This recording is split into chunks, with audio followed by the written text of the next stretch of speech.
สวัสดีเด็กๆโอ้ยกำลังทำอะไรทำว่าวโอ้กำลังเหลาเองเลยบ่ตอนนี้กำลังทำอะไรตอนนี้เนี่ย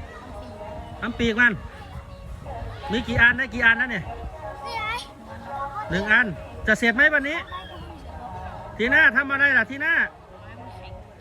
แขนตอนนี้ทำโครงมันบ่ทำว่าวเล็กบ่จะเสร็จแล้วบ่ทำให้ดูหน่อยอ๋อเอาทำไป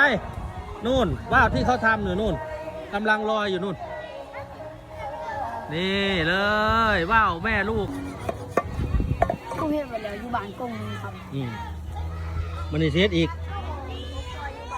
ต้นนั้นมันขึ้นดีป่ะคือดีงานใหญ่เจ้ากระดาษไม่ได้ใส่เวลาเขาก่อสร้างโอ้กระดาษถุงปูนป่ะอ๋อใช้กระดาษถุงปูนแบบไหนได้หลอดไนล่อนสีขาวน่ะบ่ก็ได้ขอทาย